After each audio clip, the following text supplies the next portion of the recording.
Welcome back to another episode of the Sacred Giggle podcast. This week, we don't have a guest, but we're doing a special Solocast episode.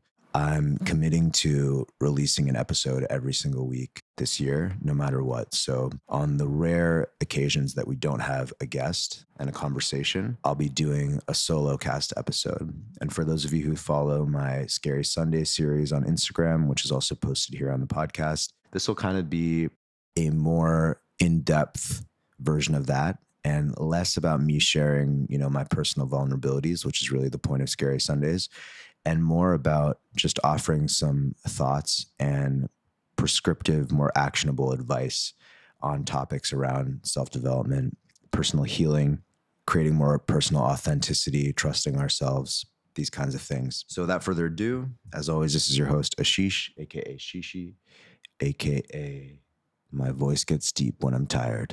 Today's topic is something that I'm really excited to share.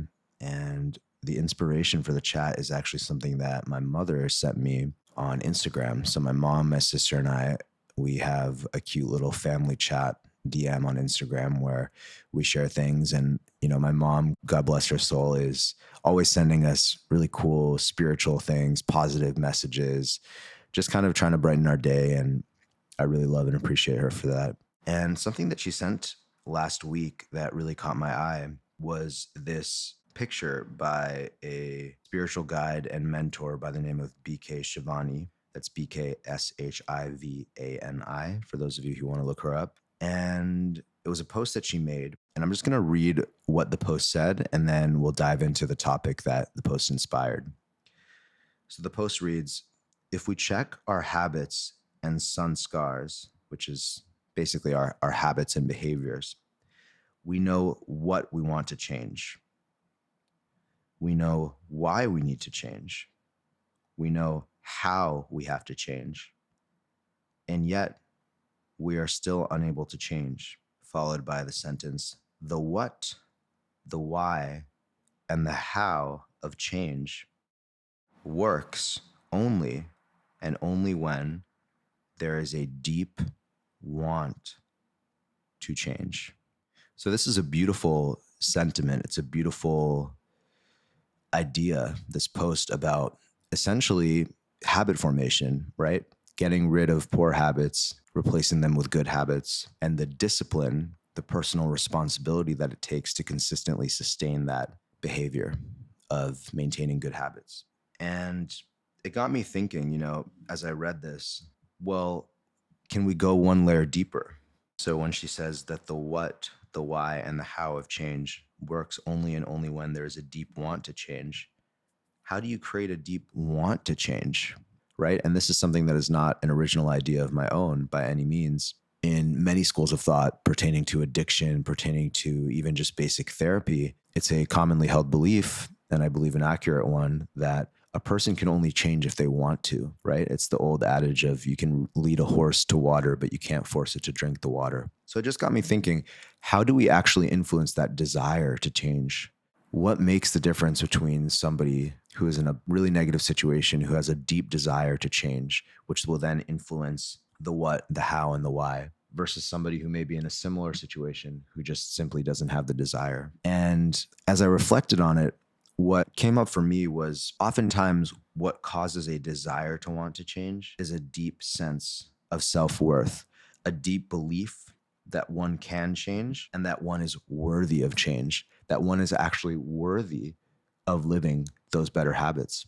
And the way to access that worthiness is to practice self-love. And we'll get into some practical steps that people can take to practice self-love at the end of the podcast episode. But for now, just to tie everything up, what we can deduce from this is that the road to self-discipline is actually through self-love. The road to creating and sustaining better habits and letting go of behaviors and emotional addictions that no longer serve us is not through this hard-nosed discipline or willpower approach, which can so often, as I'm sure you guys can relate, can so often be colored by this subtle sense of self-hatred, this subtle sense of self-loathing, like, why can't I get it right? I just like this militant voice in our heads, right? That makes us want to do the habit. And so we end up being hard on ourselves and we all know that that's just not sustainable.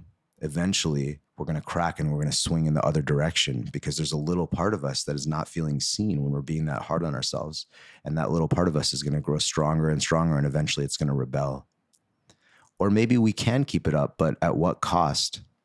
At the cost of our compassion for ourselves, at the cost of our inflexibility with life, creating more rigidity within ourselves. But the approach to self-discipline, in which we first focus fully and entirely all of our energy on simply loving ourselves, on simply being there for ourselves, on simply being compassionate with ourselves, and really feeling worthy that we deserve the life that we want, feeling like whatever it is out there that we want in our career, in our relationships, in our financial life, we're worthy of it. We deserve it. Cleaning that up and really coming to a place where we believe that, well, that takes care of the belief that we can change.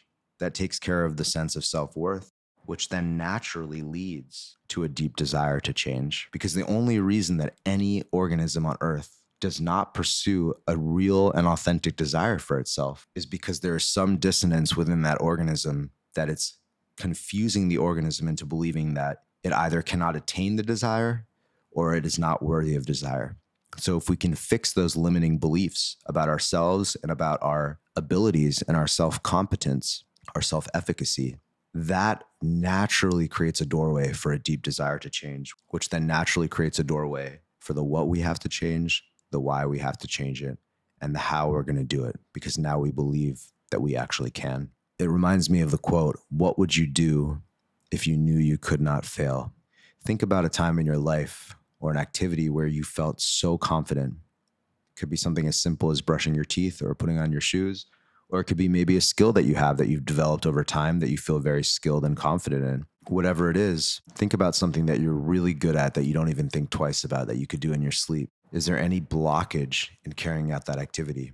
Most likely not, unless there is a lack in the sense of ability or a lack in the belief that you deserve to enjoy the fruits of whatever that labor is.